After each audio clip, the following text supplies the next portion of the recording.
Hey guys and gals, hello, hello, hello.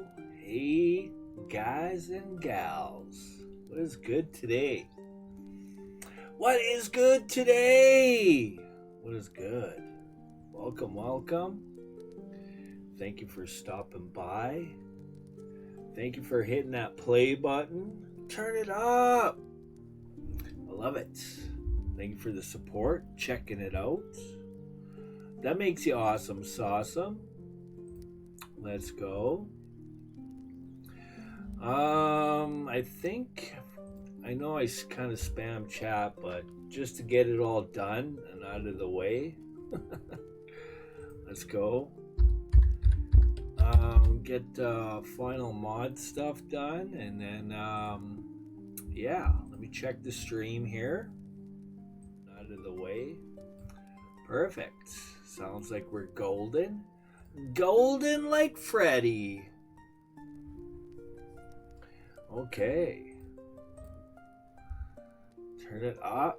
Hey guys, welcome, welcome.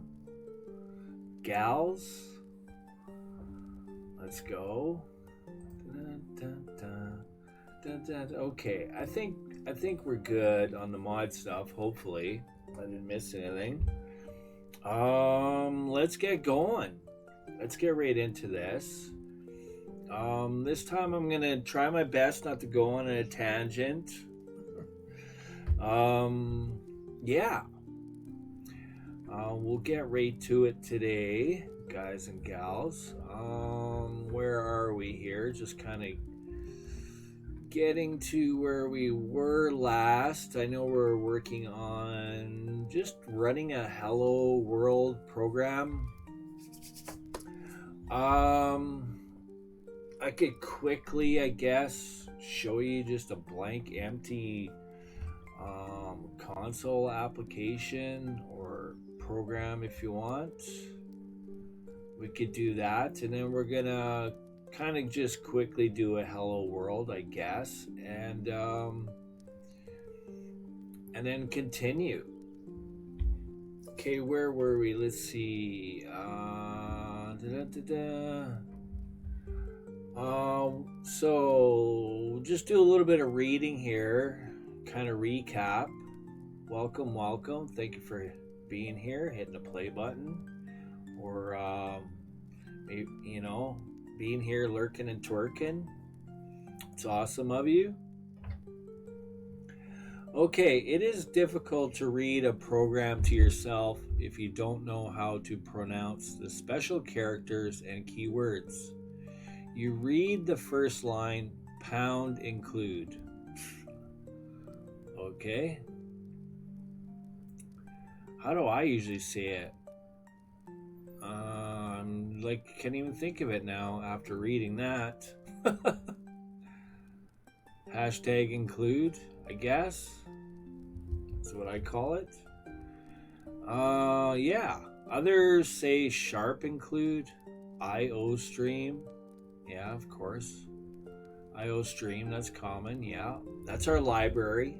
We can't write really the standard or C out or do C in stuff or standard end line. That's the other thing I didn't really get into. I'll show you an end line. There's different ways to end a line. You read the fifth line, STD C out, hello world. Yeah.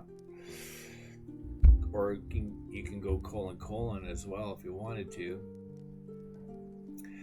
All right, on a Windows system, try running hello.exe. You can actually access the executable and do the same thing, or whatever the name of the executable is on your OS or operating system. For instance, on a Unix system, you run hello. Linux and that, usually it's more command line orientated type. Higher level stuff, higher intellectual level stuff, 120 and higher IQ stuff. It's awesome. Because executable programs do not have extensions in Unix. I'm more Windows experienced. I've done Linux commands and that, but it's not one of my strengths, I won't lie. The program should write hello world, which we've seen in our console, directly to your screen. If so, congratulations. Drop into the yays. Yay! You've just entered, compiled, and ran your first C++ program. Let's go. If you did that and got that far, you're awesome sauceum. Wasn't it a great feeling? It really is when you're doing it for the first time. Okay. So it might not look like much. Yeah, it's true.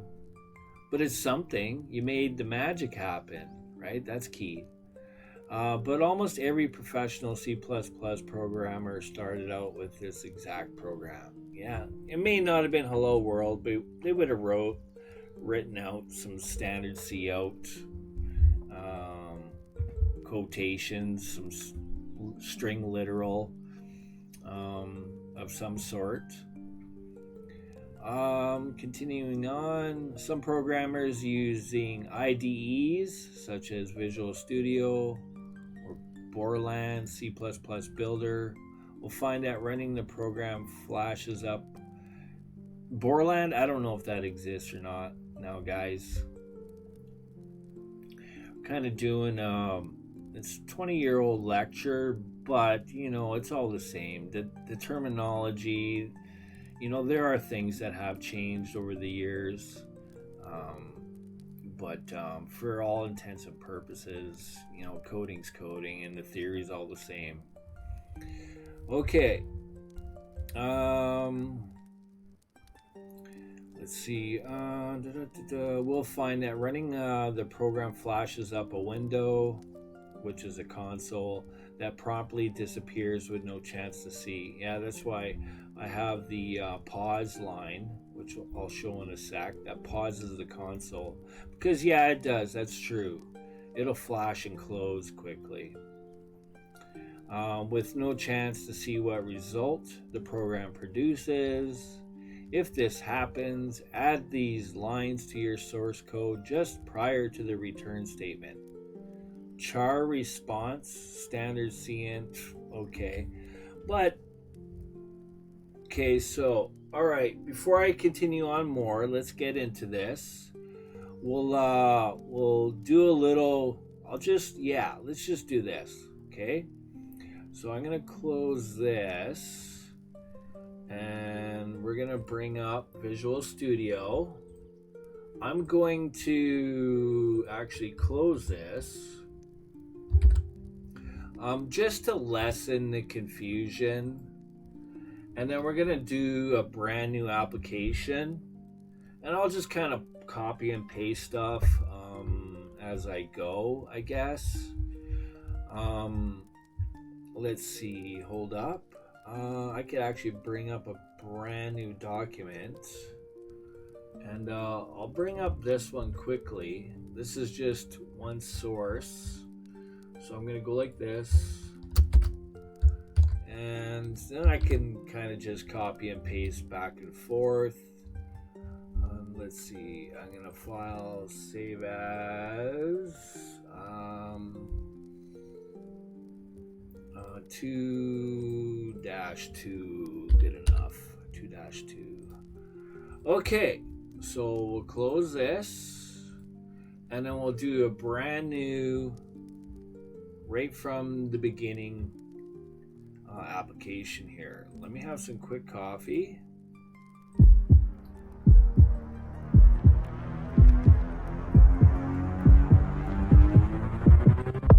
All right.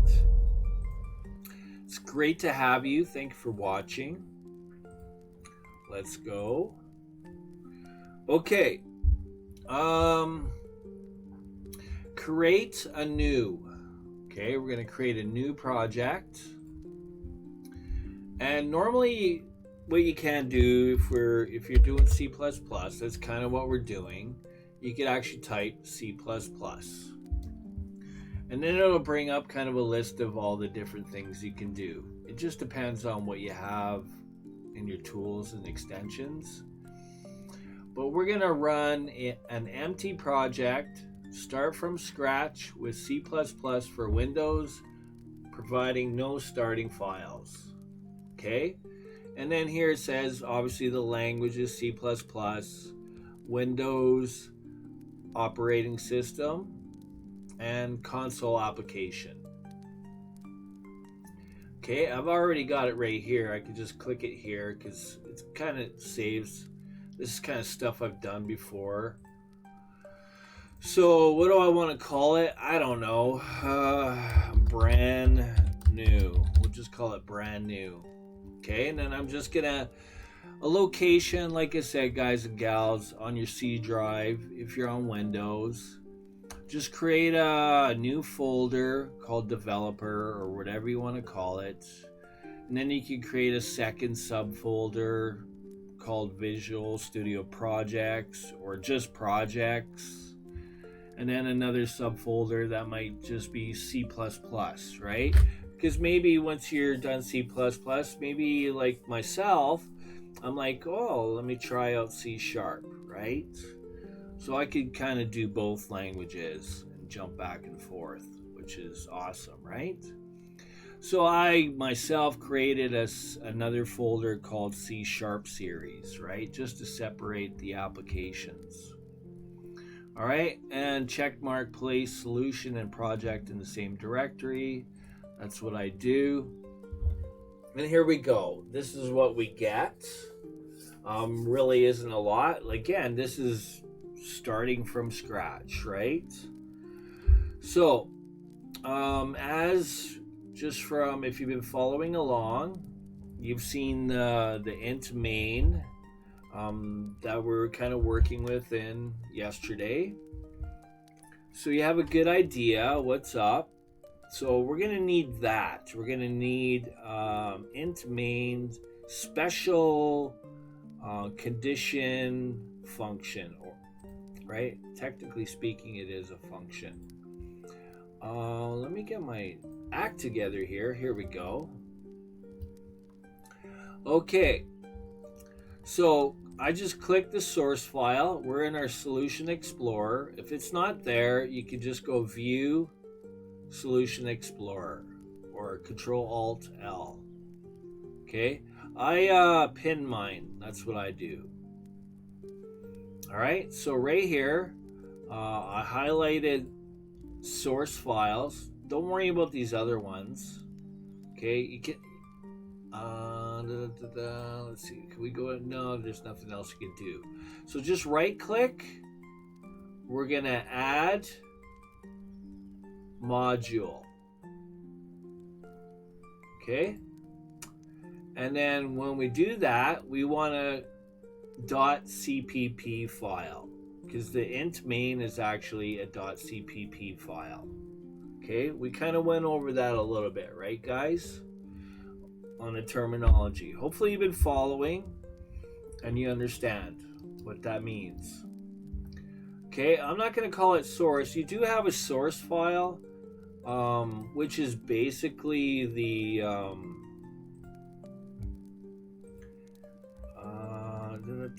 definition of a function. Okay, again, recall your 3 parts of your line coding essay, right, if you will. That's kind of what I call it. I kind of look at it like it's an essay. You could actually break your program up into 2 source files and 1 header file. Okay, so we're going to have a CPP, and I'm going to call this main. Right? That's just what I'm calling it. And there we go. And it's that quickly, that's it, and just add. Boom. Okay, there we go. So brand new, nothing here. It's empty. Hopefully you've been following along. So let's add our preprocessor directives, which is our hashtag includes. Okay, and since we're here, I'm just gonna go like this. Just paste my comments. That's all you're seeing there. Again, when you run the application, comments are just ignored. Okay, literally, they're just notes for yourself. These don't need to be here, guys. Okay, I'm just putting them in there. Okay, so our library, our standard library, we need, so include, open, close, less than, greater than signs, and we're going to include our IO stream. That's it. Control Shift B builds it. Unresolved. Brand new.exe. It's already got issues. Right, because I don't have my int main. So I'm kind of getting ahead of myself, guys. So no biggie. We'll fix it up. These things are good, right? Because the reason they are good is because you learn the do's and don'ts and the what's ups. Okay, and I'm going to add this here as well, where we declare our function. Again, I'm going to do this all in just one singular source file. Okay, what did I do there? Okay, that's the easy fix. So I'm back in my Solution Explorer. Just right click and rename. There we go. Okay, it's fixed. Okay, so let's get our int main in. And I'm not going to get carried away and put all that other stuff. Let's see here.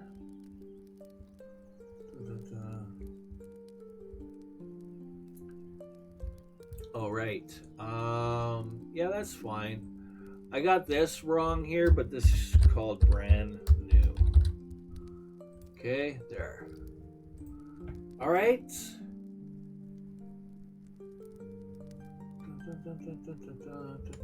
Yeah, okay. And then I need this here. Okay, we're gonna put stuff in between here, or above the int main. Okay, our declaration stuff. I use this as separators, just so you guys and gals have kind of a, you can see the three parts visually. So here we go. Int main, open close parentheses. Now there's two ways, there's two styles here, which I haven't explained yet. Let me explain something here. I just got to find it in my notes. But there's two styles of coding. It depends on the company you're going to work for. Some companies have standards, right? And there's a couple of different styles of typing here with your curly brackets. And let's see, I actually have this. Just have to look at my table of contents here. What did I call it again?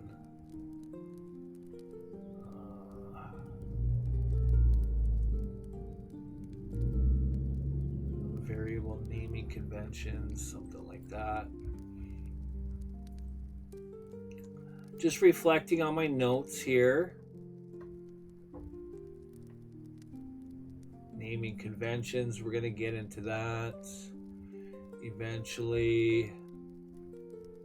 Where are the styles?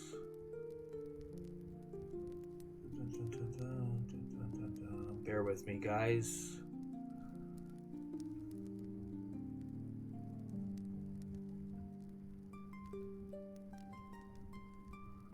Kind of just doing this extra stuff on the fly for you.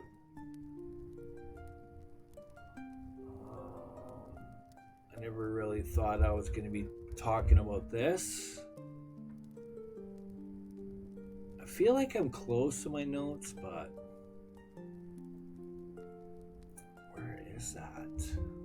I swear to God it was at the bottom here.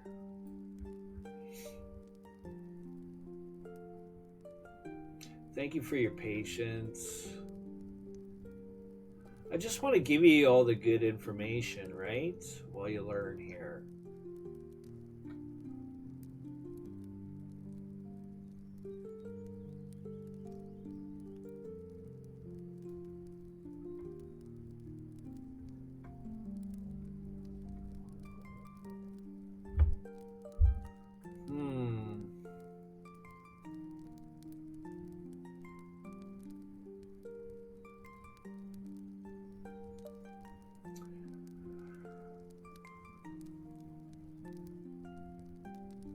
If I don't find it here soon, I'm just going to ignore it. Unless it's at the top. My documents, again, 136,000 plus characters, so just imagine that I'm going through a lot of information right now, guys. I'm kind of scrolling through the information, trying to find what I'm looking for.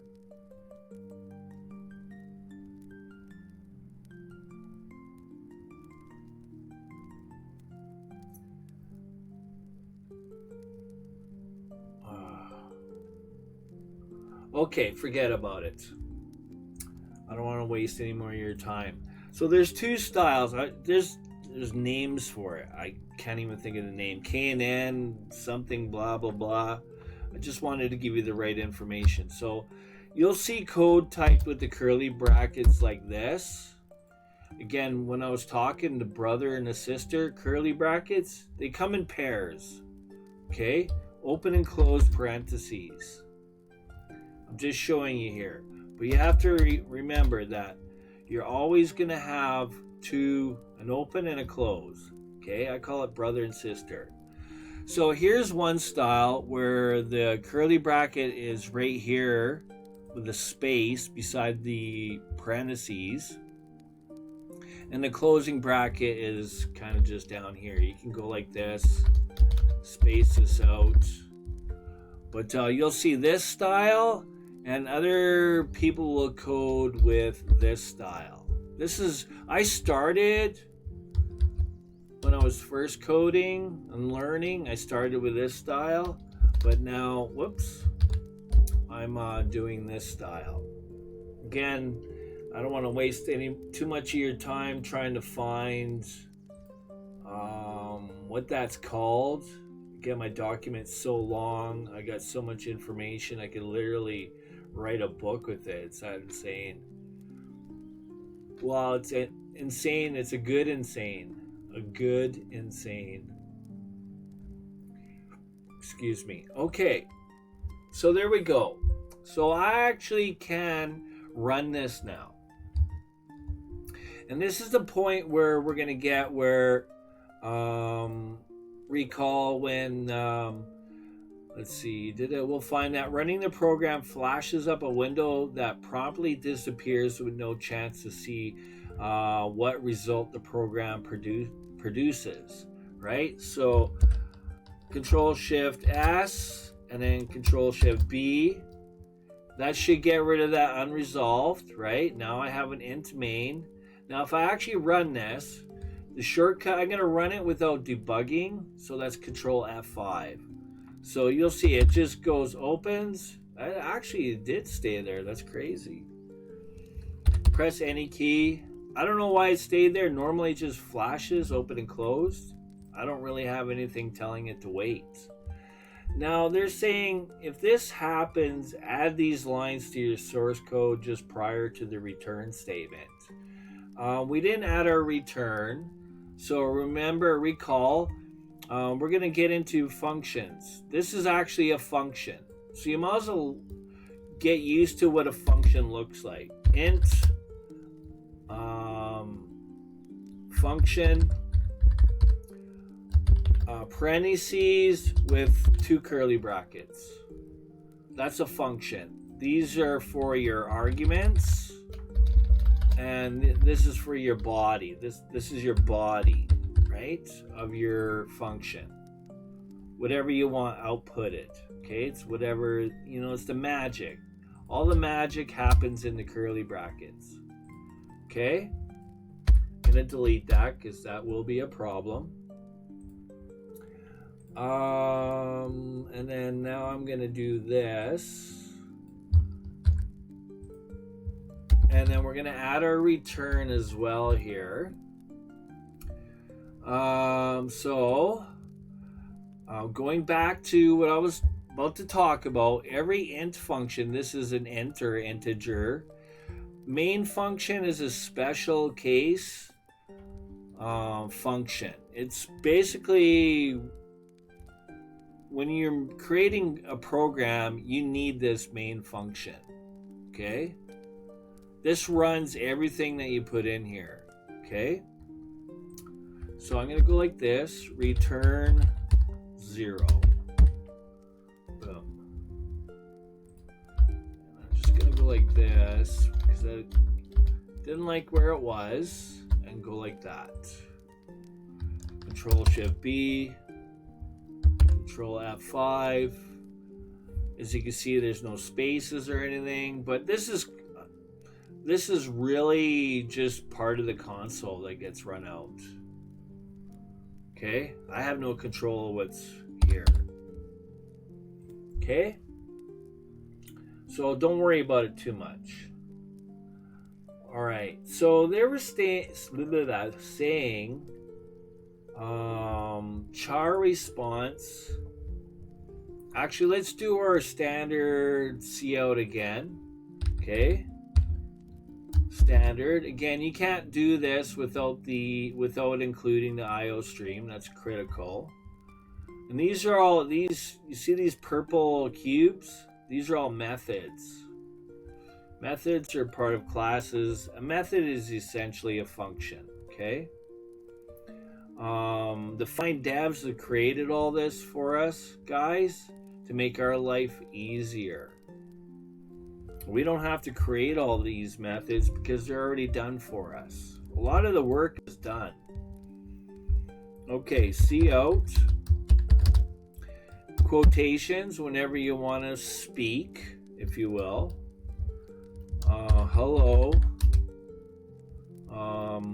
world, I guess. And there. Now, yesterday I was showing you the escape characters, right? And if you recall, the _N is an enter. Okay, let me show you the other way of doing another enter. This is another common, kind of what you would see initially before escape characters.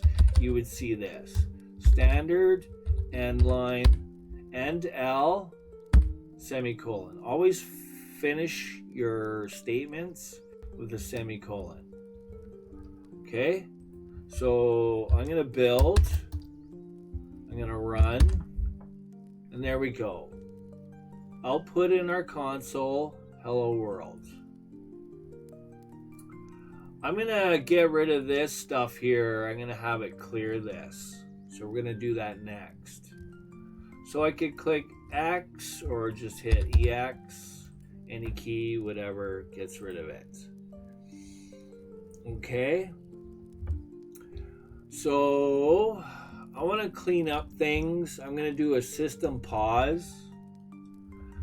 So I'm just going to go like this. And I'm going to type system, another method, semicolon. And this method is going to say, it's actually a string. It takes in a string, which is pause, greater than 0. Or you could have NUL. It's another way of doing it, I believe. Let's just see. Control Shift B. Yeah. And run. There we go. That clears the screen, essentially. That's what I like. Okay, and return nothing. Now right here, you might as well learn this now. So the open curly bracket again, everything inside is our body.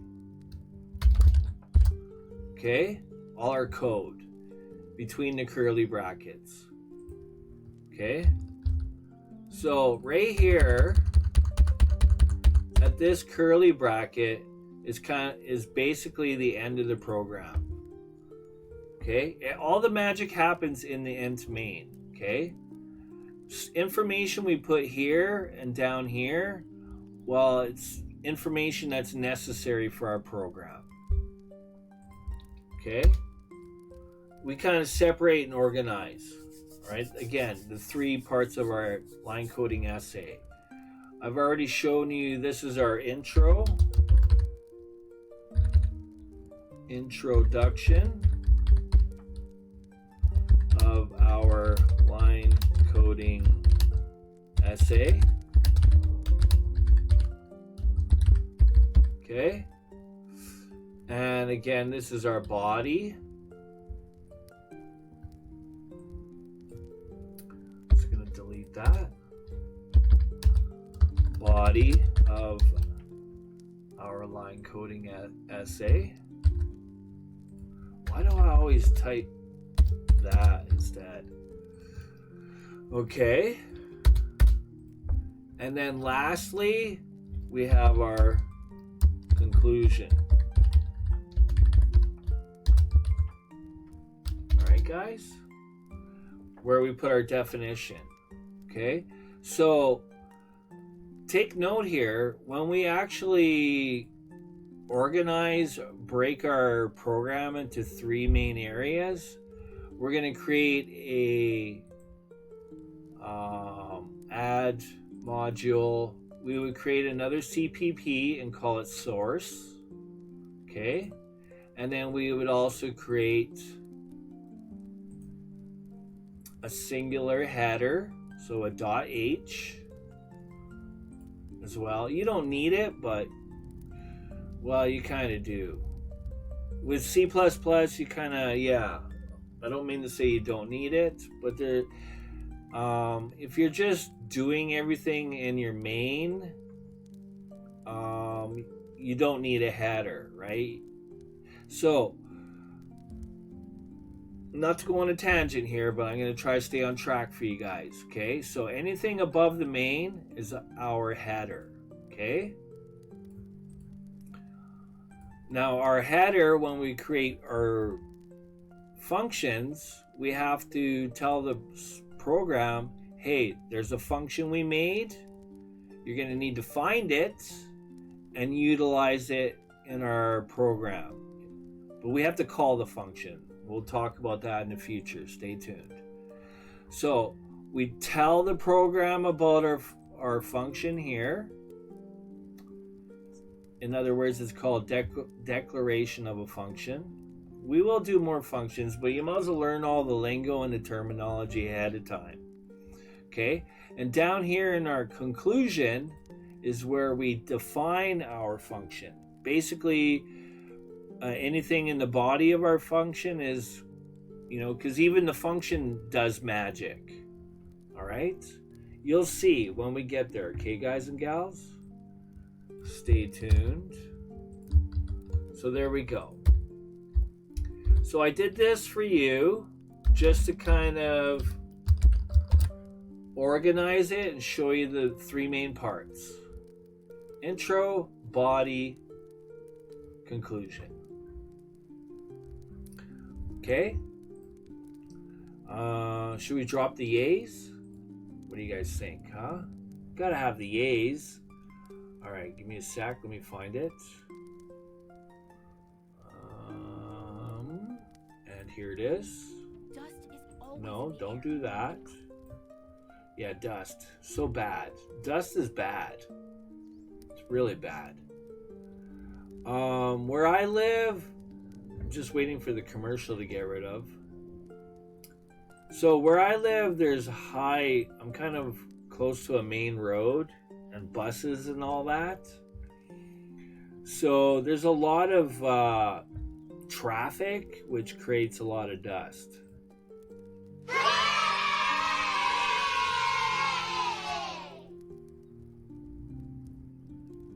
There we go. There's our yays. All right. I'm going to try to put it in another gear, but just kind of going through this slowly, help you guys learn and not rush through it. Okay? So with I don't know, I got this here, but I don't know what they're getting us to add a char. We haven't talked about data types yet, so I don't really want to get into it. A char is just basically, think of it as the word character. You see the word char, think character. What's a character? Well, a character is the letter A. A character is the letter B. A character is the letter C. A character is the letter D. Right? That's simple, right? And so, now if you type words, what are words? Words are a series of characters. Okay? There's meaning behind that. So you might as well have an idea of it now. And we'll get into talking about strings and characters in the near future. Okay? Hopefully you guys are interested in listening and watching and learning from Johnny with Whiskey Tango Coding. I will continue these for you guys and gals. Remember, sharing is caring. Gotta have the views, right? It's just like anything. If nobody watches or cares, why does somebody want to waste their time continuing, right? Just human, man. Get frustrated after a while, It's like I'm not into doing lying and fake videos with I don't know, clickbaity titles and stuff just to get friends. I'm not like that. Don't care. I'm not going to lie. I'm not going to cheat, and I'm not going to steal to get views. Okay? thank you for understanding. I just, I like to be real. Okay. Okay, let's continue. Let's learn. You guys are all intelligent people. 120 IQ and above. That's what we're going for here. Now, again, you don't need to be a mathematics major to code, to learn coding. I mean, you could do it. Like, it helps, but you don't necessarily need to be. But it definitely helps. Okay. So we'll talk about doing this stuff after. I'm just going to skip that part, the char part. You'll see examples. Don't worry. You'll see it. We'll get into that. It's nothing, you're not really missing anything right now, okay? So standard libraries, which we are using, we've got everything here. Our body is anything that's in it. All of this is our body. Everything that's inside, okay? Notice that the library name now ends in .h. What? Did we look at our filing system? No, we didn't. I didn't show you the file system. I'll go right into the folder here, I guess. And brand new. Okay, I'll show you here. Okay, I'm in my file explorer. I'm right in the CPP brand new. This is the actual project. So I'm actually inside of it right now. Okay. This gets created by the program when you create it. There's debug, right? If you notice, we're in mode. It's called solution configuration. We're in debug. And our platform or our architecture is x64. You can change it. When you're creating a program, you're essentially going to want to make the program for either x64 architecture or x86. Okay. Whoops. Where am I here? What? Oh yeah, file right here. Okay. So there's a solution. This here, yeah, this is what we run when we open. Okay, that's our solution. What you're seeing here in the running is our solution. Okay, you can see it created. We have our object. I believe they're called objects. Essentially, it's our CP. No, actually, it's not a .obj file. My bad, guys. I don't want to steer you wrong. That's our source file, our main, right? So whatever's saved in here, like when we save it, it creates that .cpp file, okay? Source file, essentially. Now, if I go inside here, you'll see there's OBJ files, okay? This is what I wanted to get into a little bit. So when we compile or run our program, right, we have compile time. And it runs our lines of code. Okay. You also have what's happening as well is the objects have to be linked. So there's like this thing called linking. Everything has to be linked together to create the executable. So it compiles, there's things happening in the background that you really don't know. Essentially, your line code, your human readable stuff gets converted or compiled to bits and bytes or zeros and ones. Okay, machine language. That's how the processor does its magic, right? And these OBJ files get linked together for the executable. Okay, so just be aware that these are all created and that's what they are. You'll hear about objects a lot because objects are what makes the magic happen, essentially. Okay. All right. So, and there should have been a header file in there, but I'm not going to worry about OBJs, whatever, right? It's stuff in your file system. Just be aware of it. They're created and they exist and they're on your file system. Okay? The program has to access that information. It has to be somewhere saved on your system for it to be able to work, right? Okay, getting started with your compiler. This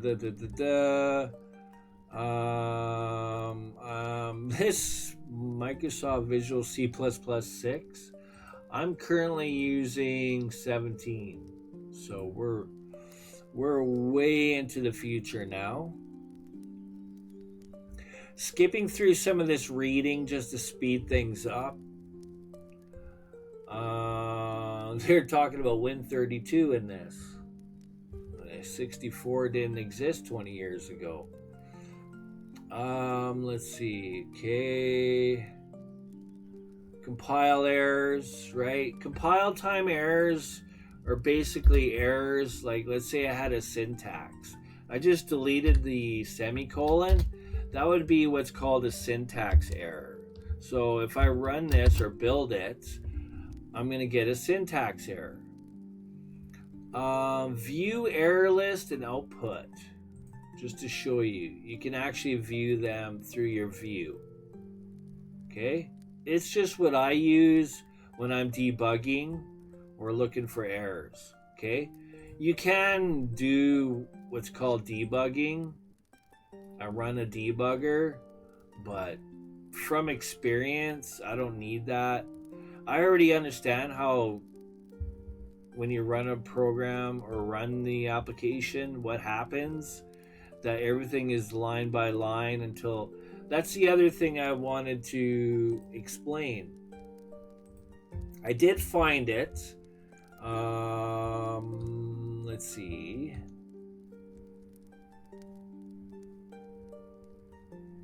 Here we go. This is what I need right here.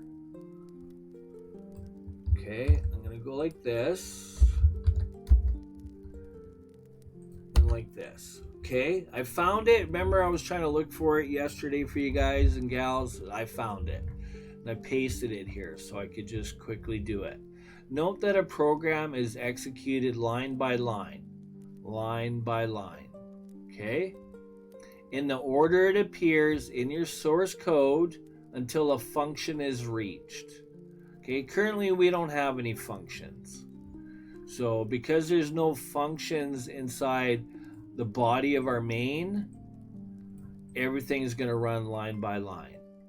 Okay, all this is just empty space. It's ignored. Like, it doesn't, when I run the application, it doesn't create enters. We actually have to tell it to create enters, and that's what the standard end line does. Okay, so you can see down here it's saying syntax error. You'll hear the terms, and I may even bring it up every once in a while, syntax and semantics. Okay, syntax, just think compile time errors. This is what it is. Runtime, well, compile time is before runtime. Anyways, syntax error missing, and it's showing me here. And it even says, it gives you information in the output if you need any more information. Okay, Control Shift B, and it usually disappears automatically on its own. All right, so I'm going to, we've got that, and then I'm gonna add in a funny statement here just to keep it interesting.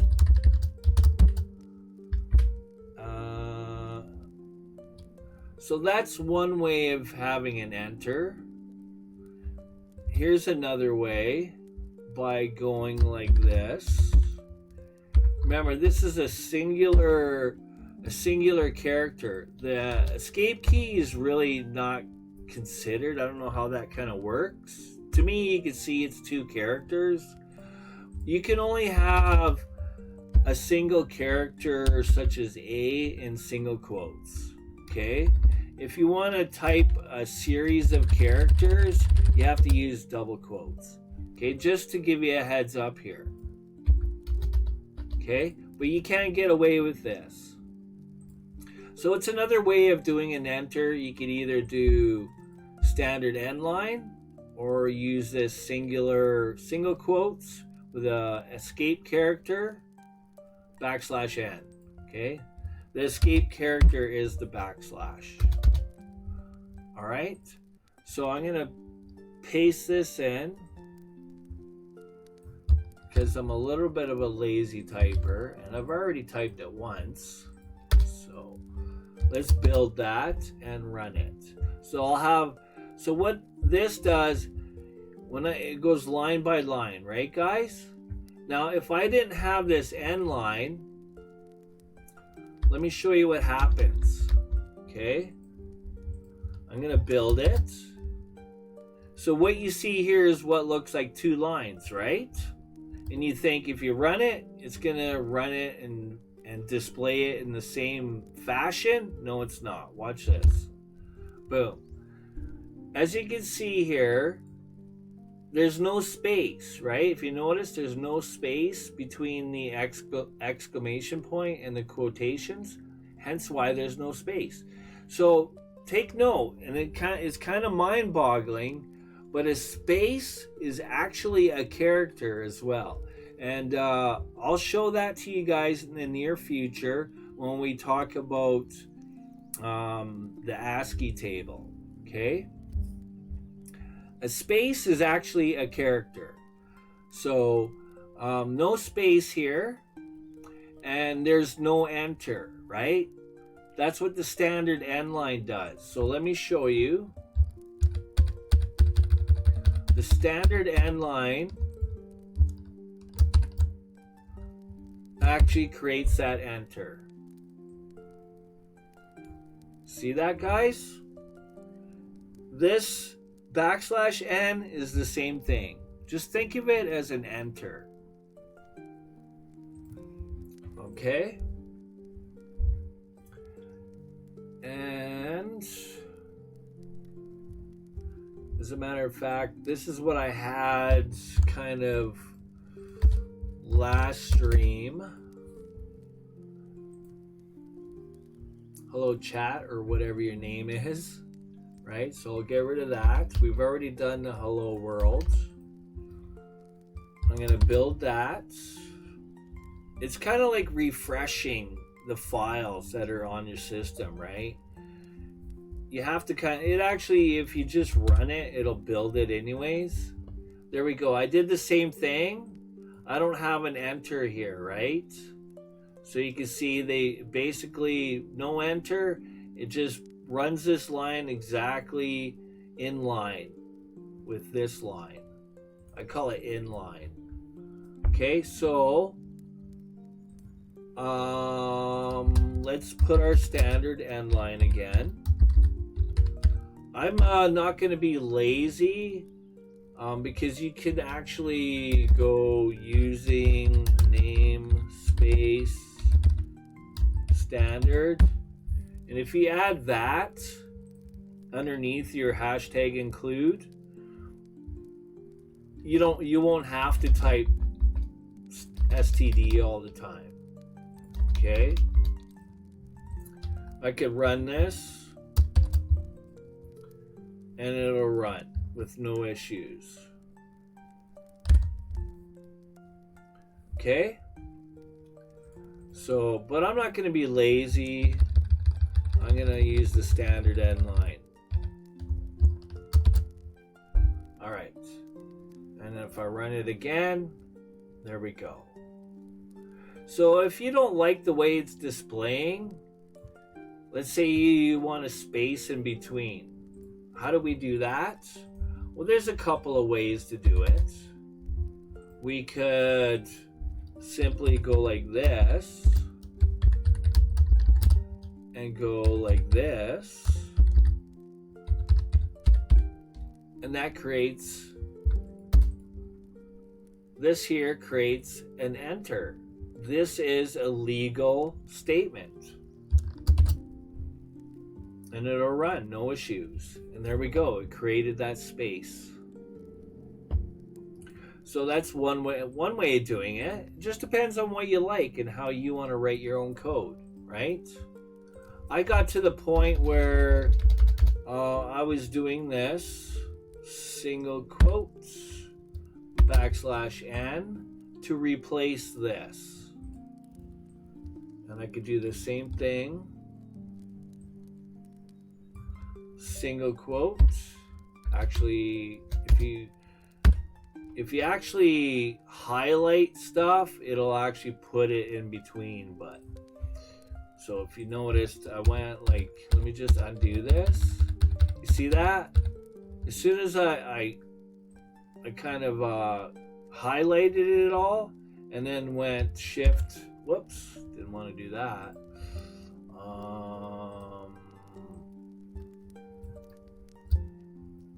Quotes? Yeah, quotes. I just hit single quotes. And it actually put that in single quotes. But I don't want that. I just want \n. I'm going to build it. And it'll do the same thing. Okay? Just another way of doing it. Alright. So I'll undo all that. And then let's say you want, I'm just trying to think, can you do that twice? I don't know, let's find out. Let's say you wanted a double enter. I don't normally do this, but I'm going to go like this and like this. Does that work?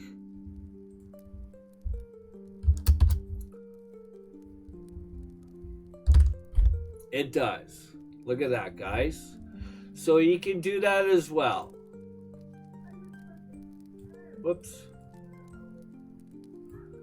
Standard end line, standard end line. Notice that you have to have these, let me get the terminology.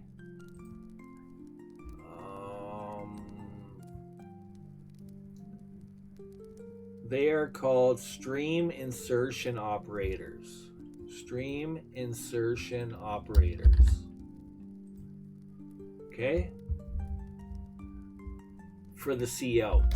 Okay? There's another name for the C in. Alright, so there's that. Or you could do this if you want to double enter. Let me just go like this. As a matter of fact, I'm going to put one down here.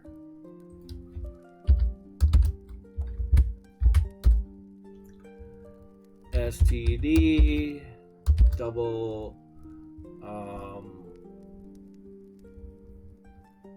colon C out stream insertion operator, right?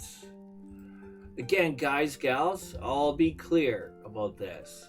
Coding, once you understand what everything is, everything kind of has a name. Little things, they have a name. They, just for us to learn, and it just makes it easier for us to learn and remember stuff, right? So they give names and terminology to different things, right? So another thing I like to say is, once you learn all the terminology and such, and then you know what is what and what each little thing does, coding is very consistent. So I call it, how do I say it? If you follow the format of line coding, you shouldn't have any issues. And the format is very consistent. It's very repetitive. Okay? Let me close before I have any problems. Make sure you close your console. Otherwise, you're going to have linker errors if you try to run it again. So I could go like this. I could go single \. That's going to give me one singular enter if I don't want to type all this, right?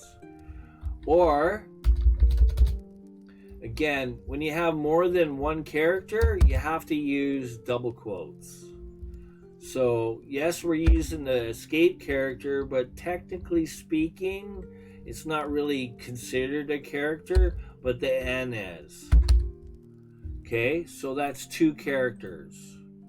Again, single quotes, single character. Double quotes, more than 1 character. Okay? Just remember that. Little things. Okay, there we go. This gives me 2 new lines. Okay, so if I run it, you can't really tell, but you can see that the flashing cursor is down a little bit lower. Okay? Boom. All right, where are we? Let me see here. Everything good? Okay. Awesome. Glad to see everybody loves learning and watching. Appreciate you. You're awesome sauce. Okay. Continuing on. Let's see, where are we here? Compile errors. Compile time errors can occur for any number of reasons, right? We talked a little bit about that. Usually they are a result of a typo, right? Just human error. Again, that's part of the consistency, right? You know that every statement, this is a statement. This is a statement. This is a statement. All statements, this is a statement. This is a statement. I guess they're all technically speaking all statements. All statements end in a semicolon, okay? With C++ and C#, 100% they do. Every single one of them, okay? For both those languages. I don't know about the other ones, the ones that are dumbed down for, those that have troubles learning, I guess. Or I don't know. It's not for everybody. I'm just saying. C++, okay? All right, good compilers not only tell you what you did wrong, they point you to the exact place in your code, right? And that's what this error list and output does, okay? Now just be aware, it'll give you a line. It'll tell you a line, what line the error is. It'll give you a close proximity. And the error might be above, a line above, okay? Just as a heads up. Okay, and the errors are good. The more mistakes you make, the more you learn, the better you get at debugging. And you'll actually be able to debug other people's code quickly too, because you'll be a master debugger. You really will. Okay? Don't look at making mistakes or silly mistakes or goofy errors as a negative, don't look at yourself as like you're trash. You're gonna end up being better than anybody else because you got the experience. It's no different than like a fight, right? I've done kickboxing tournaments and stuff and whatever, but the way I look at it, it's like a loss. Don't be down because you lost. Look at it like as a gain, because what did you learn from that loss? You learned lots. You learned all the things not to do the next time you have a tournament, right? So you actually gain experience and learning. People just don't know how to think, man. They think all wrong. They're backwards thinkers. Too many backwards thinkers in the world. You have to have an open mind about these things. You're actually winning. You're not losing. You're winning. You're just getting better. You truly are. Okay, so they point you to the exact place in your code where you made a mistake. The great ones even suggest a remedy, right? The output will do that. You can see this by intentionally putting an error in your program. Blah, blah, blah, blah, blah. So we'll have some compile errors and that, you'll see. And then I'll even explain the ones that I've made in the past, okay? So we're not did I recompile your program? We already kind of did that. Sometimes error messages just get you to the general vicinity. That's what I was saying, right? If a compiler could perfectly identify every problem, it would fix the code itself. Okay? So you're gonna have to do a little brain. You're gonna have to turn the gears in your head, right? And think a little bit and look for it. You'll find it. You might find it in 10 seconds, or it might take you a few minutes, right? But you will find it. Okay, today's lesson, you should have a good understanding of how C++ evolved, which we kind of went over in the theory and stuff, prior live streams, what problems it was designed to solve. You should feel confident that learning C++ is the right choice for anyone interested in programming. Okay, again, this is for, the doers, I guess, in the world. There's those that can, and then there's those that just shouldn't. Or is the saying, there's those that can, and then there's those that do Python.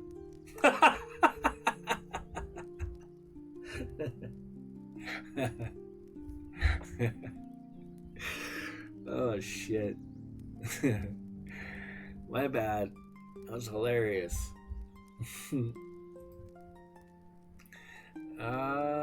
Yeah.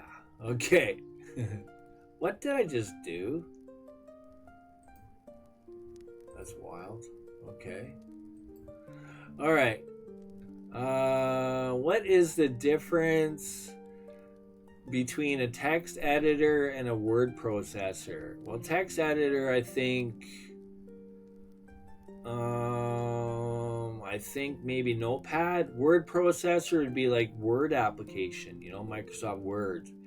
A text editor produces files with plain text in them. No formatting commands or other special symbols are used that might be required by a particular word processor.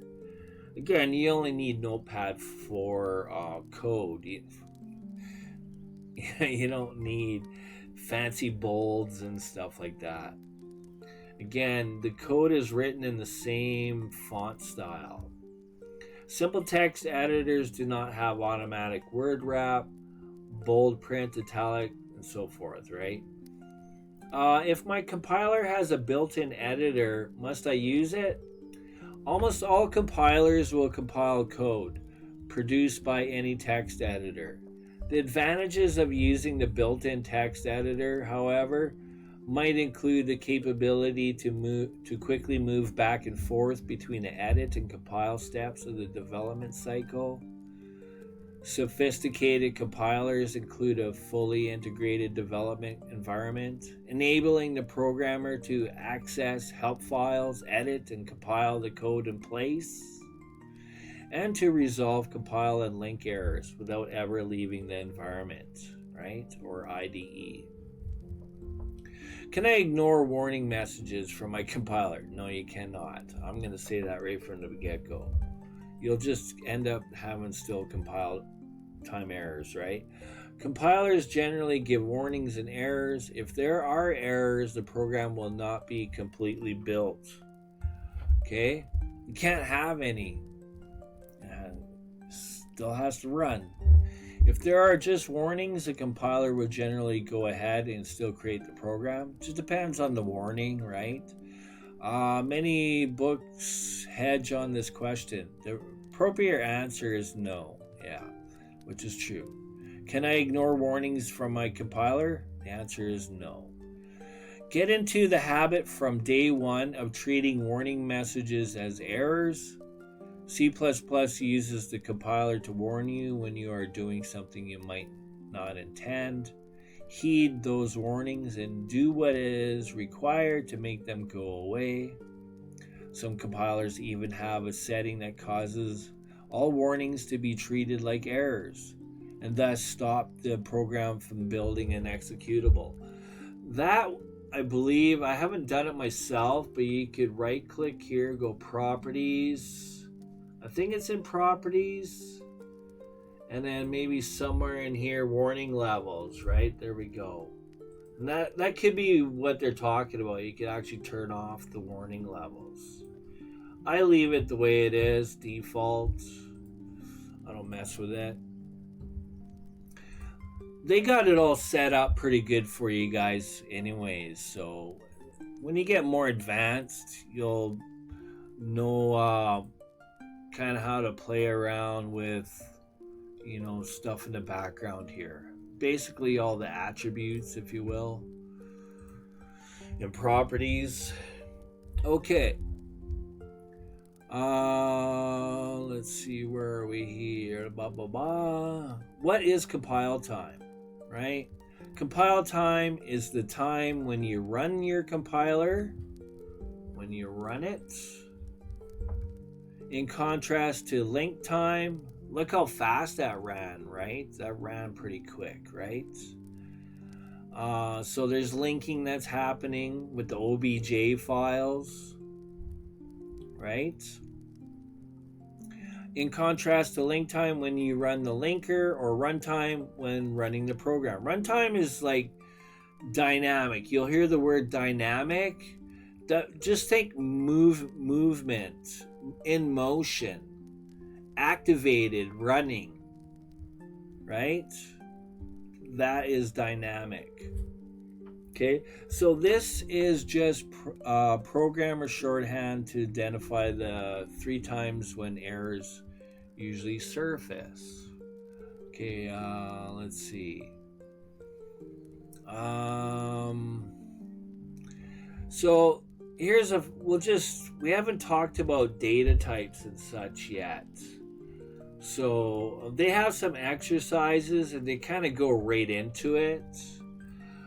So quickly, a data type, you can have different data types, okay, that you'll see. You'll have int, which basically equals integer, okay.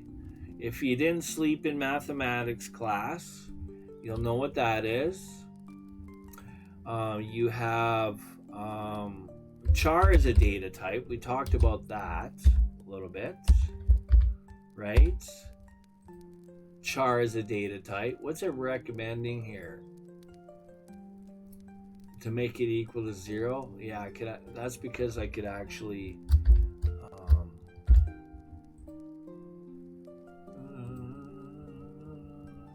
it actually does that. It doesn't work like that, eh? Okay. So there we go. That clears it up. That's wild how I put a number to that, but you'll see this is kind of in relation to the ASCII table. So there's char, and then there's double. Okay, double. I'll just find the definition quickly. I'll talk about it quickly. At least I'll try to. Let's see. Data types. Okay, int, right? With int, think integers or whole numbers. Char, think characters. Double. Double in C++ is a versatile data type that can represent any numerical value in the compiler, including decimal values. Okay? Des value. Okay?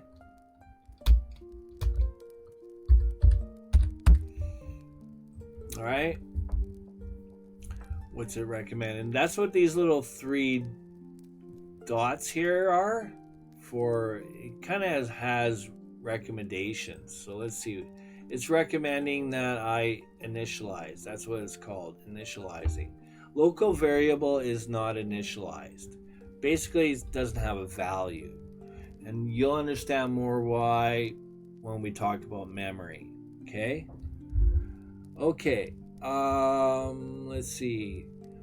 It's also a primitive data type that is used for storing floating point values up to 15 digits. Double, real numbers. There are 2 types of double data types, whole numbers as well as fractional numbers with values. The difference between, okay, so we're going to talk about the other data type, because a lot of times this may confuse people. Both of them do decimal values, okay? All right. Again, if you weren't sleeping in mathematics class, you'll know what a decimal value is. Okay? So a floating point type variable holds a number with a fractional component. Right, of course, here we go. Here's some examples of decimal values. Right.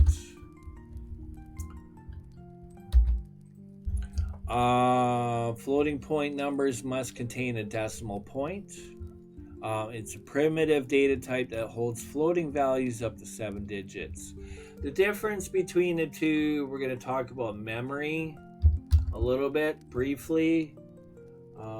Float. It allocates, this is called memory allocation, 4 bytes. And the other one is 8 bytes. And I'll show you a little diagram in the future here. We'll talk about this a little bit more. Okay, these are called data types.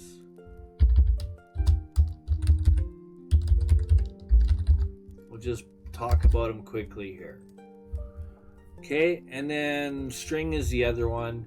And well, a string is essentially a series of characters or a series of chars, right?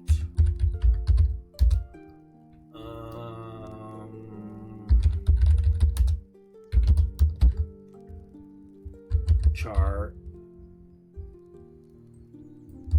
right? A series of chars. Okay? Essentially.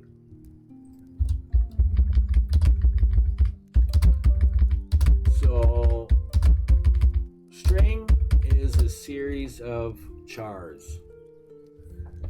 Okay?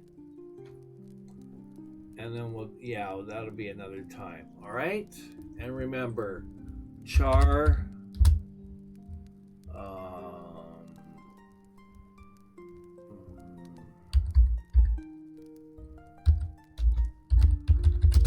don't know. I'm just going to give it a random name for now.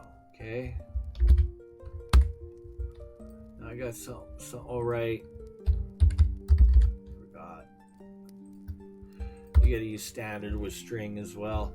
Okay, so there you go.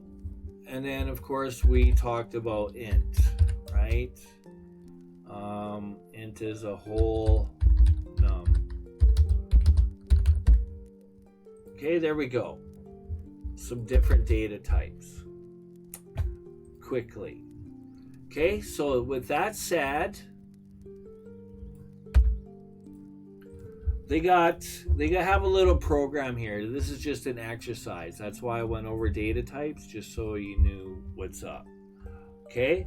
So, here is what's called declaring the data type.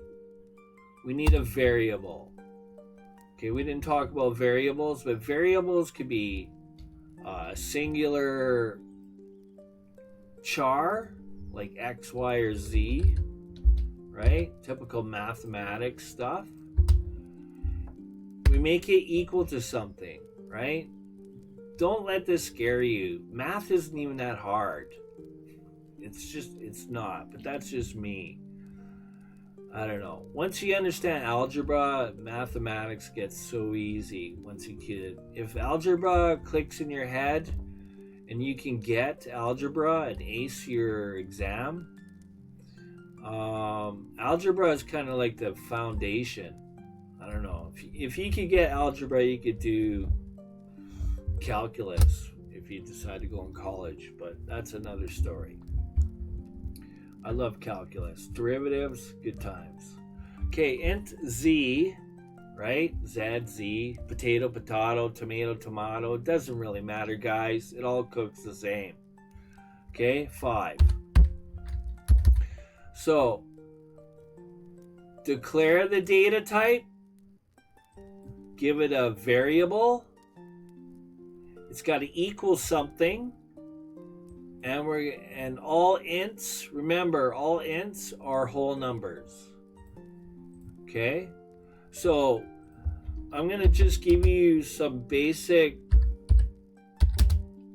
right from the get-go. This is key to remembering how this works in coding. Left-hand side equals the right-hand side. Okay? So whatever's on the left equals whatever's on the right. Hang on a sec.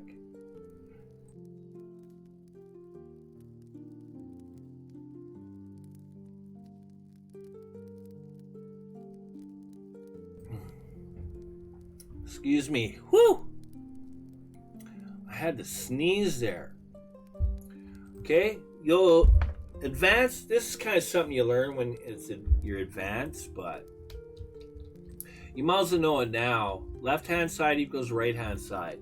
So what happens in memory, okay, we haven't talked about memory and stuff much, but just to give you a heads up, I've declared, and this is called initialization.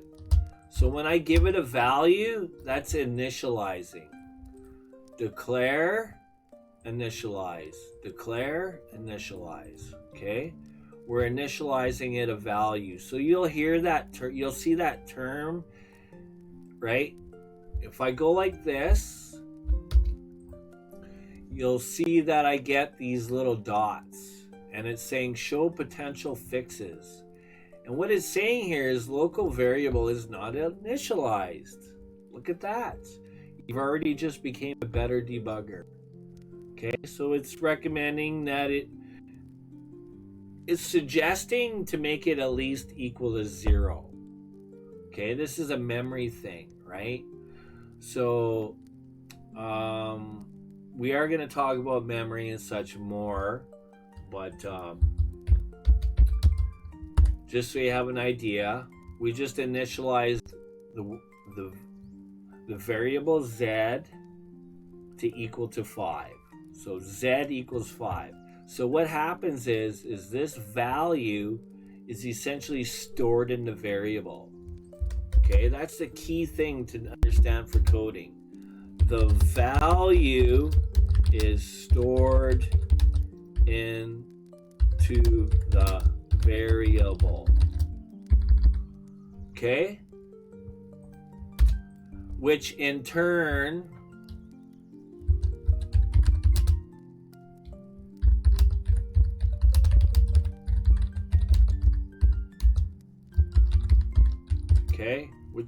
is stored in memory. Okay, and we'll talk about a little bit more about what's happening.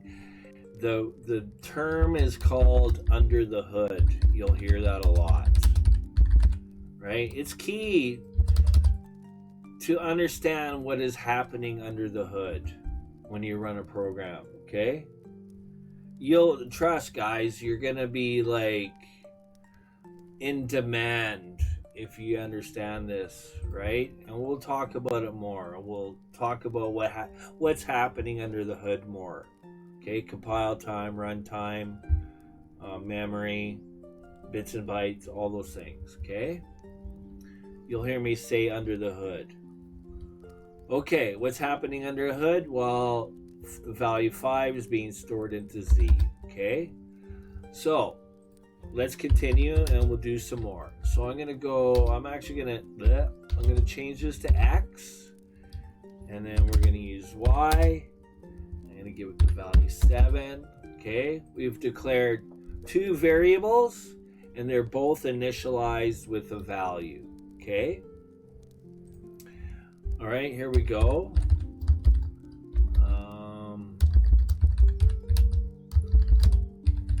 It's a little bit excessive information just for a simple return, but that's okay.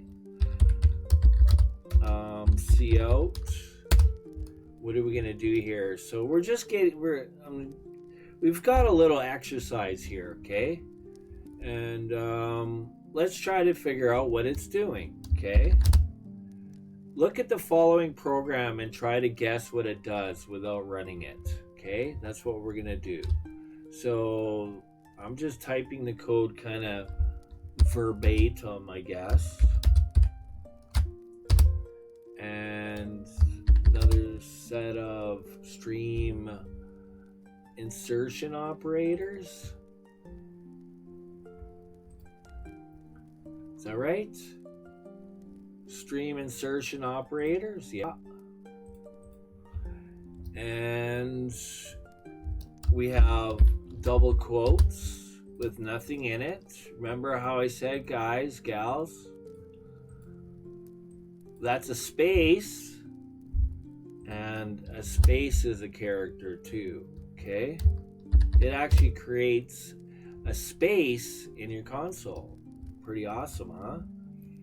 So X times, now you'll see what's used here is an asterisk. And I know in math class we usually type X, but when we're compiling and typing up script, guys, multiply is the asterisk. You'll see the asterisk used in a different way in programming, but that's basically has to do with pointers, but that's another topic another day, okay? For now, we're using the asterisk as a multiply. Okay, so and then that's it. And then there's a duplication of this line. So I just copied and pasted it instead of typing it again, and that's it. So I'm gonna build it without running it. What's it gonna do here? Okay, so just look at the code. Crank them old gears and the old brain molecules and go, okay, so we've got an integer, we have a variable, x is equal to 5, okay. We have an integer, we have another variable called y, it's equal to 7. This is just an enter, okay, cool, easy enough. So anytime we see this, all this means is put whatever is here into the console. Okay, C out to the console. Okay. And then we have x plus y. Oh, okay. Well, I'm good at math, I think. X plus y. Well, that means 5 plus 7 then, right? Which is equal to 12. Okay, so the first little statement, that must be what that is. Okay, so then we have separation here with stream insertion operators. Okay, you can actually continue on with the statement. Cool. We have double quotations. We've, if it's like that, guys, there's no space. So, oh, there's a space. So I'm guessing we're going to see 12, and then we're going to see space. Okay. And then again, it continues on. Now we have x times y. Again, asterisk means multiply. Okay.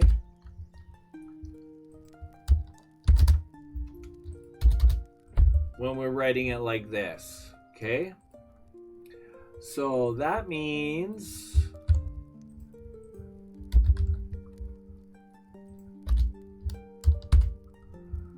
5 times 7, which is equal to 35, right? So we're gonna have 12 space 35. That's what I think is going to happen in the console when we run it. And then we have another basically another enter. Okay?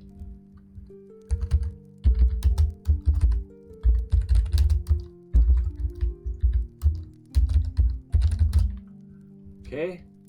Basically. Okay? So there we go. Let's run it and see what happens. Let's go! Let's go.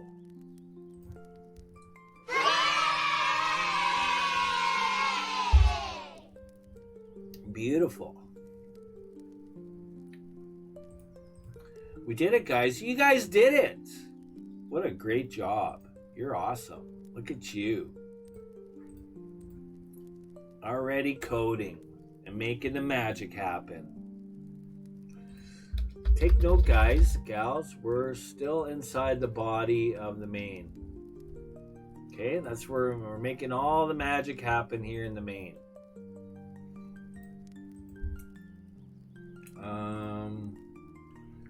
All right, so type in the program, which we've done. We've compiled it. We linked it.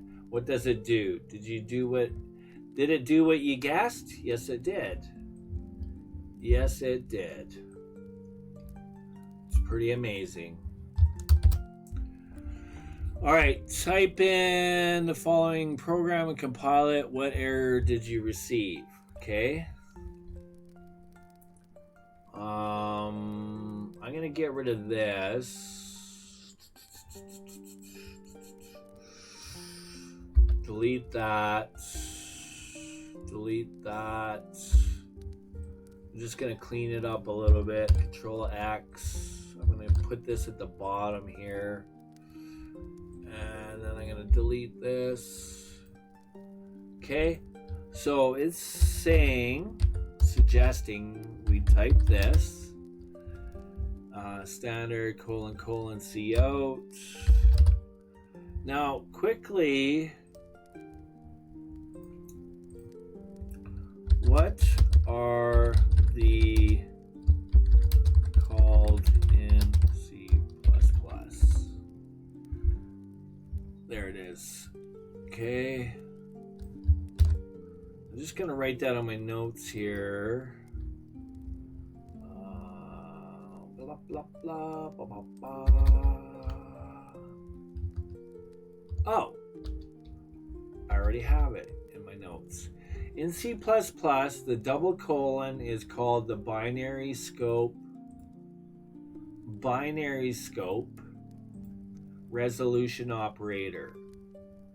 Oh, well, mind you, that's referred to classes. So, but when I did a Google search, they just called it the scope resolution operator. Double colons, okay? Double colon, scope resolution operator, okay?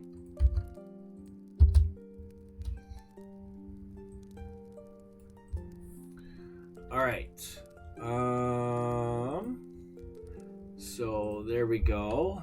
And we have double quotes. It's saying hello world.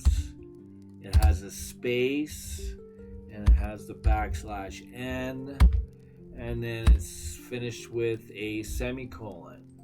Now looking at this, everything looks good. I mean, I have a double enter down here, so I'm not really too worried.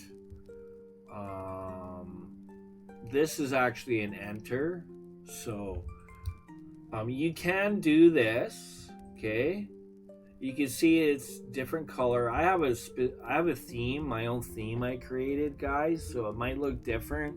If you install Visual Studio yourself, you might have a different color scheme. I have a video on YouTube that shows you how to do that. That's, like, if you want to see that, you're just going to have to somehow, I don't know.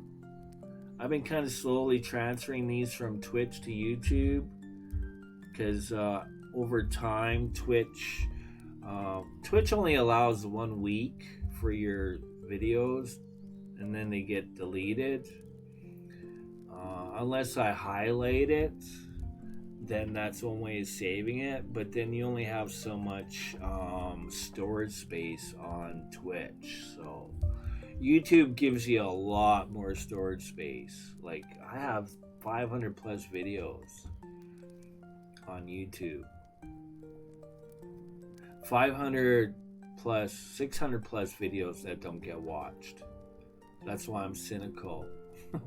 Some channels could have 10 videos and end up with 6K subscribers. I don't know how the algorithm works, and I'm trying everything to get views. It's retarded. Again, I'm not doing lying, dramatic, clickbaity type videos, so I guess maybe that's why too.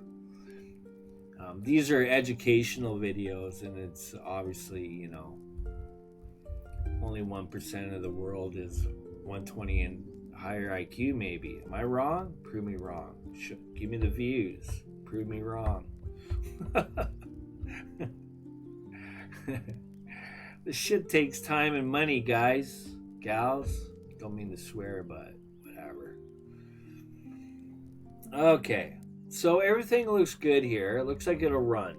So let's find out. We've got no errors down here, so that's good. So I'm gonna run it. There we go. Hello world, and there is an enter. Boom, that worked. And let's go. Everything looks fine. Fix the error in the program. Is there an error? Let me see. I don't see an error in their code. It says, oh, the hashtag's missing in their IO. That's what it was. They're trying to be sneaky. So they were having us type this and int mean and blah, blah, blah. The error was right there. The hashtag was missing. So gotta have that hashtag. The anatomy of, we're on day 2, apparently. I must talk too much. I'm trying to be thorough, guys, gals, thorough. Hope you appreciate it. C++ programs consist of, let's talk about it a little bit. You might as well learn the lingo, the stuff that you're gonna experience as you advance as a coder in C++. I look forward to you being able to do this and to get to that level. It's going to be amazing, guys and gals. Amazing. You're going to love it. Okay. Programs consist of classes. Look at it. There's a new word we're using. Classes. We'll talk about classes in the future. Functions. We've talked about that. Variables. Now, I haven't created a function yet, but you'll see. We'll get there. And other component parts. Most of this course is devoted to explaining these parts in depth. That's kind of the key, right? Having that theory and understanding of what's happening under the hood. It's key, guys. But to get a sense of how a program fits together, you must see a complete working program, right? Grind. That's, once you kind of go through the course and learn all the different aspects or areas of coding, then I recommend you just think of a concept and create your own program. Grind code. My suggestion here is do it yourself, right? Use your own brain molecules, get them gears going in your head, and just grind it. Again, you're going to make mistakes. That's part of the learning curve. Okay, guys and gals, stay positive. If you're really, truly struggling, there's nothing wrong with doing a Google search. There's a lot of good information on the internet, suggestions, ideas, different concepts. Pick and choose what you think is going to work for you. But if you get to the point you're stuck, you can resort to the internet and then continue on. You're going to learn more. I don't use ChatGPT, so I'm one of those thinkers. I don't want to get on I don't know, what is that all about? Is that basically something doing the work for you? Is that what that is? I might as well hire a robot if I don't want to do it myself. Crazy. Okay. The parts of a C++ program, how the parts work together, what a function is, and what it does.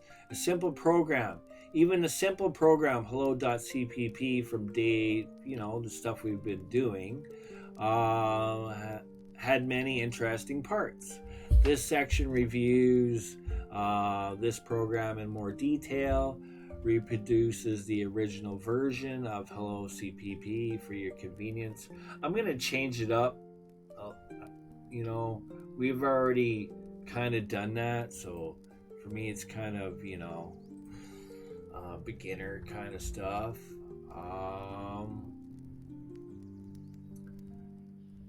Let's see, I'm gonna go like this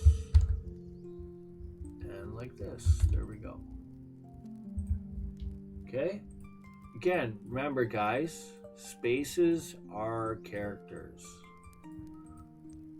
Okay, this is all ignored.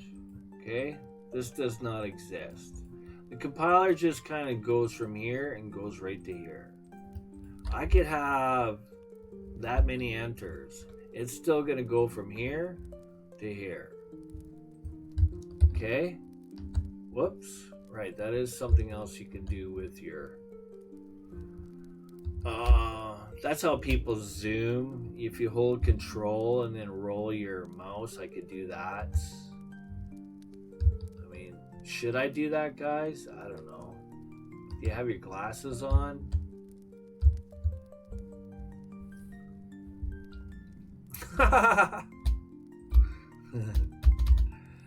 Okay, control build. You should be able to zoom that and see it, I hope. All right. Where are we? How much time are we here? Probably getting close to the end here, guys. Try to keep it at 2 hours. On this line, the IO stream is included in the current file. Yes, it is. It's kind of copied into it, into our main.cpp, right? Which increases the size or the bits and bytes of the file on your system, right? The more includes you add, the larger the file is going to be. That information is necessary, okay? This is the library created by the fine devs, making our life easier. They've done a lot of the legwork for us.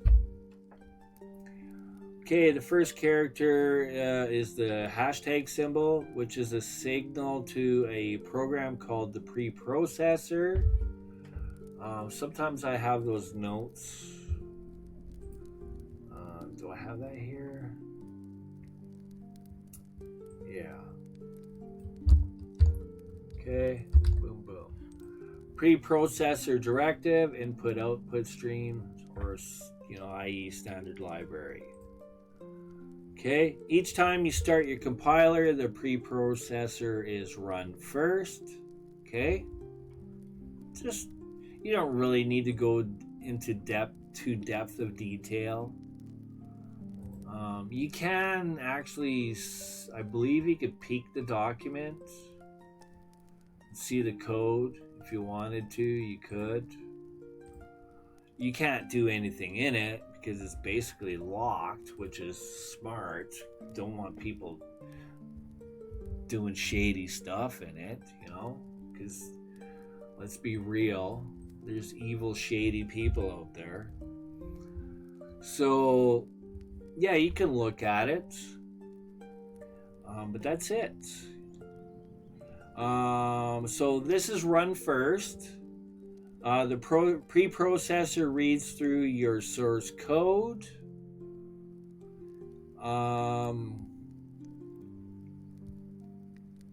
Looking for lines that begin with the pound symbol and acts on those lines before the compiler is run. Okay? So it acts on this before the compiler is run. The preprocessor is discussed later on. Okay, we're going to talk about it much later on. Depends on the views and the interest, right? These are learning intellectual videos. Okay, the command #include is a preprocessor instruction that says, basically it's like, What follows is a file name. Find that file, read it, and place it right here. The angle brackets around the file name tell the preprocessor to look in all the usual places for this file, somewhere on your system, right? If your compiler is set up correctly, the angle brackets cause the preprocessor to look for the file IO stream in the directory that holds all the include files for your compiler. The file IO stream, input-output stream, is used by cout, which assists with writing to the console. Okay, there you go. It assists. Essentially, this is assisting, right? This is our output stream. This is actually, I believe, a function as well. Not really, there's no need to get into too depth of detail in regards to that. However they do that under the hood, that's already done for us, right? I think it's the overloaded operators or something. Anyways, that's for future knowledge when you get more advanced. Okay, guys? Just have patience, we'll get there. All right, where are we at here? Let's see. The angle brackets cause the preprocessor to look for the file. Is used by cout, which assists with writing to the console. The effect of this line is to include the file IO stream into this program as if you had typed it in yourself. Okay? So when it's run, it's actually inside of it too, right? The preprocessor runs before your compiler each time the compiler is invoked, right? Essentially, when we run it, we're kind of invoking the compiler, which brings up eventually our console. Again, there's linker stuff going on too, right? The preprocessor translates any line that begins with a pound symbol into a special command, getting your code file ready for the compiler. Not all compilers are consistent in their support for includes. Of course, this is Microsoft Visual Studio, so it will. If you get error messages, you might need to change it, blah, blah, blah, blah, blah. We don't need to worry about that because we're using the good software. Okay, what line are they talking about here? The main, int main, begins the actual program with a function named main. Okay, again, keyword. Whenever you see, guys, gals, whenever you see int, you might even see void. You might even see float. You might even see double. Okay? Whenever you see, so int, we're going to just type, for example, I don't know, we're just going to call it function. Whenever you see these open close brackets, I typed function wrong, but that's okay. Just automatically in your brain go, this is a function. Okay?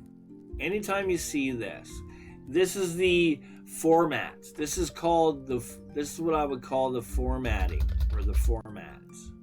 Okay, it's common, it's consistent, and it's very repetitive.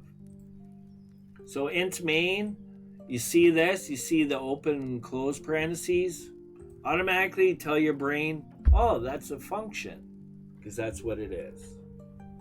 Except main is a special case, right? And it's awesome. The main is awesome. Okay, and so where are we here?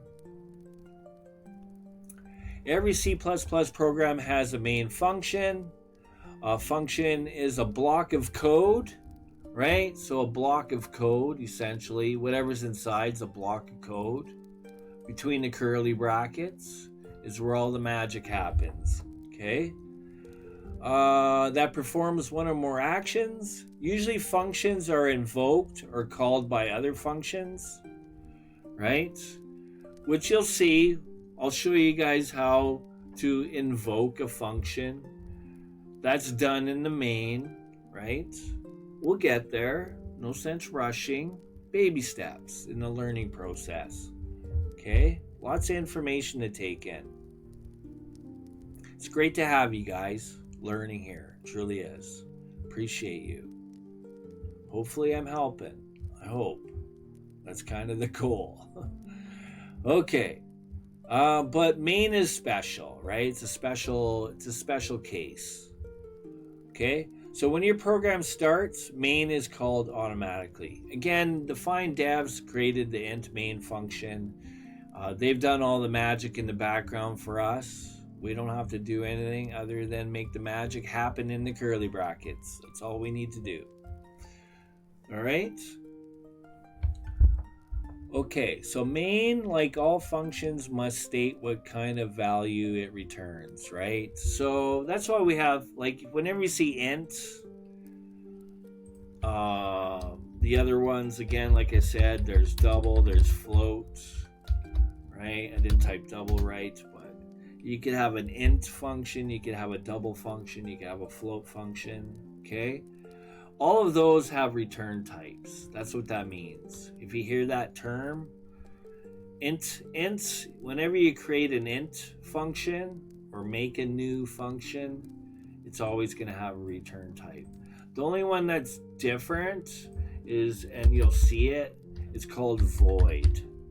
Okay? You can return stuff to the console, yes. You could display stuff to your console screen, but it doesn't need a return type. Okay? The point is, it doesn't need, the return type. Okay?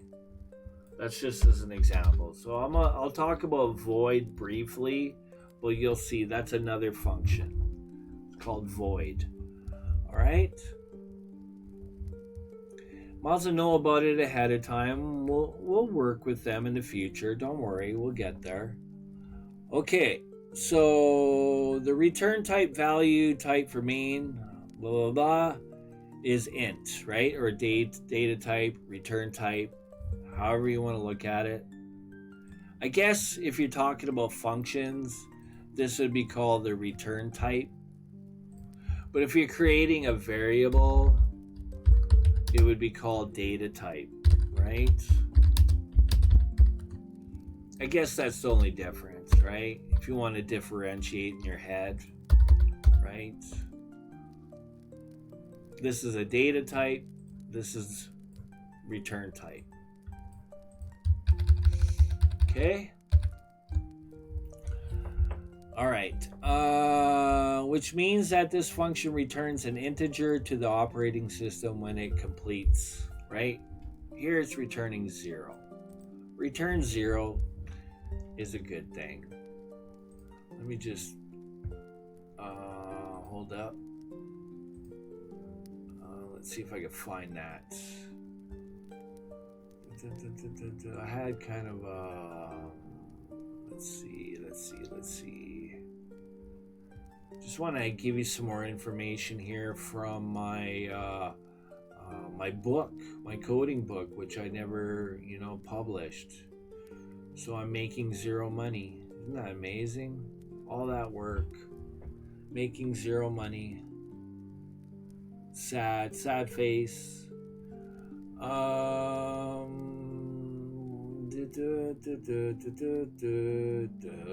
What? I'm kind of scrolling the wrong way here. Let's see. Is it up here? No, that's that. Okay, maybe it's not in here. All right. That's okay. That's all right. It was just some extra additional information. But I'm sure I'll come across it in the future and we'll talk about it. Whatever was on my mind. Okay.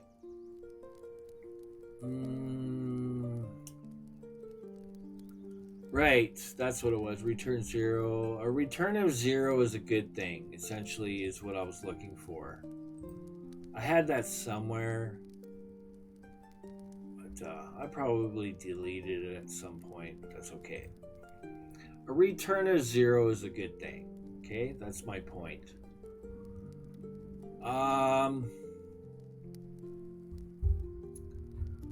In this case, it returns the integer value 0 as shown. Returning a value to the operating system is a relatively unimportant and little used feature. But the C++ standard does require that main be declared as shown. Some compilers let you declare main to return void. Nah, it's not something I would do. Just stick with int main. This is no longer legal in C++. So I guess originally it was a void. And you should not get into bad habits, right? So have main return int always, right? Just stick to the common use standard, all right? And simply return 0, right? So that's all you really need when you initially create. I'm just going to show this on the side, right?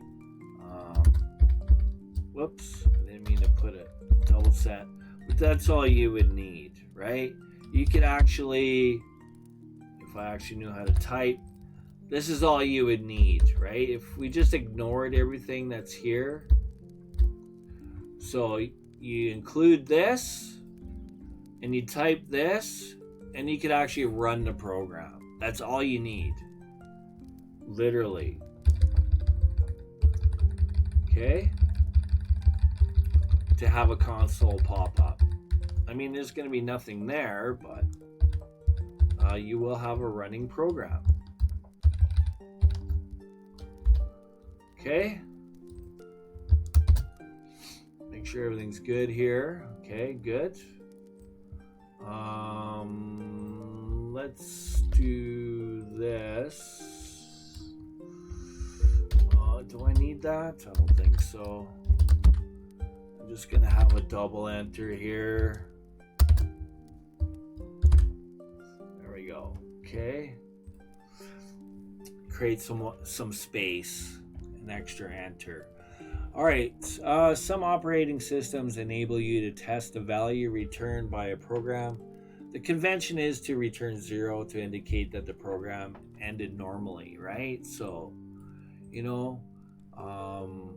everything's good, right? If you have return 0 and the console pops up, if it's just blank, everything's good. You're golden. Okay? All functions begin with an opening brace, okay, and closing brace, right? Like we said, this is the curly brackets is where you define your function, right? Your definition.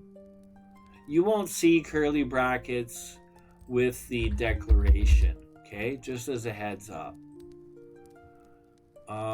Essentially, we're just giving the program a heads up saying, hey, program, I made a function somewhere in here. You're going to have to find it, but it's kind of like a heads up. It's telling the program, hey, I have a function somewhere in here. And typically it's down here where we make it, and that's where we use the curly brackets. That's part of our definition, okay? We'll do functions. Functions are not really that, they're pretty awesome. Okay, so, and they end with closing. So double curly brackets, again, brother and a sister. They always come in pairs. The braces for the main function are, obviously you can see them. Everything between the opening and closing braces is considered a part of the function, right? Considered part of the function is basically the body, right? It's where all the magic happens, right in between the curly brackets, the meat and the potatoes of the program. Okay, the object cout is used to print a message to the screen, right? You'll learn more about objects when we get into like classes and object-oriented programming. That's all fun too. OOP is another way to call it. that's,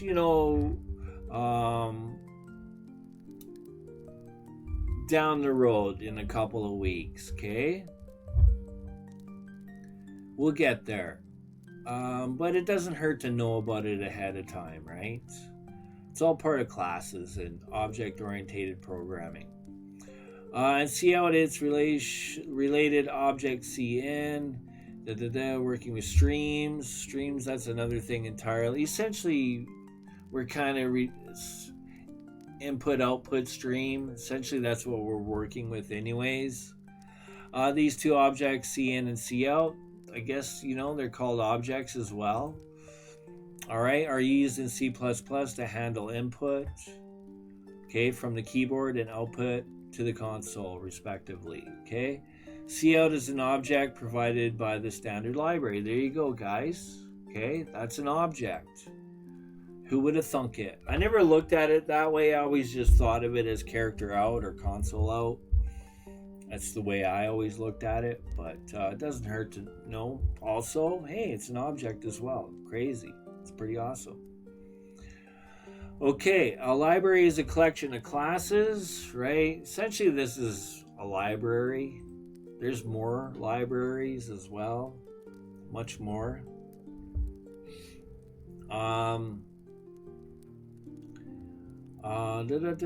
library is a collection of classes. The standard library is the standard collection that comes with every ANSI compliant compiler. You designate to the compiler that the Cout object you want to use is part of the standard library by using the namespace specifier. That's what it's called. Namespace specifier, which is the STD, right? Okay. Just a little terminology stuff, right? Okay. Because you might have objects with the same names from more than one vendor, that's why they have the STD namespace, right? So that there's no conflictions, right?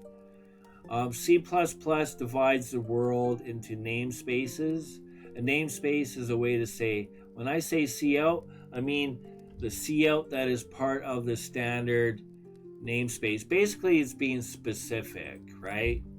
That's why they use the word specifier. You're being specific about which namespace you're using, right? There's no conflictions or confusions, but because you can have that. Actually, there's some methods out there that have the same name, right? So you have to be specific. Depends on where you're getting your includes or your information, right? Hopefully I'll come across with an example in the future, but just be aware, right? That's being specific. Again, be aware, sometimes there's functions that are created within the realm of different includes or whatever that may have the same name, and you may have to be specific to your code as to which one you want to use. Okay, all right, hopefully that made sense. Okay, right, so because you might have objects with the same name from more than one vendor, right, like I said, a namespace is a way to say, when I say Cout, I mean the Cout that is part of the standard namespace, right? That's why you could actually type using namespace std, right? If you don't want to type this, right? You would just type this. We're being specific here. But I don't need it because I'm actually typing it. Okay? Let's see. You say to the compiler by putting the characters std followed by 2 colons before the Cout. You'll learn more about namespaces in the coming days. Okay. Here's how Cout is used. Type the word Cout followed by the output redirection operator. Right. That's these. Whatever follows the output redirection operator is written to the console. If you want a string of characters written, be certain to enclose them in double quotes. I've talked about that quite a bit with you guys. You should note that the redirection operator is two greater than signs with no spaces between them. A text string is a series of printable characters, right? That's another way of looking at it. But just take note, this is a series of chars or a series of characters, okay? All of this is a string of characters, okay? Just store that in the old memory banks. The final two characters, \n, tell cout to put a new line. We talked about that. I shared that with the prior videos when we talked about the escape operators. So it tells cout to put a new line after the words "Hello World." This special code is explained in detail when cout is discussed in a couple of weeks. Okay, creating and using namespaces. The main function ends right on whatever line with the closing brace, right? And the program out of scope. I know I have this information here, but it's there just to be aware of, right? We're going to talk about memory. Memory, whenever we talk about memory, you'll hear the term off or on the stack, okay? When you hear stack, just think compile time, or, before it's really run, actually. But anyways, on the stack. Information is on the memory, ready and waiting, and ready for compile time. Okay, all right. I think I'm gonna leave it at that, and then next we're gonna do a brief look at cout. We'll type some more line code, keeping it pretty basic, but that was quite a bit. Hopefully that was clear and concise enough for you guys and gals. I hope you learned a lot. Appreciate you watching. Johnny WhiskeyTango Coding. I'm out of here. I'm going to bounce. Remember, guys, sharing is caring. Help me with the views. Again, whether you're watching it here live on Twitch or seeing it here on YouTube, I appreciate you all, every single one of you. Have an awesome rest of your day. Johnny WhiskeyTango Coding appreciates you. That's it. Take care for now, guys, and peace out. Peace.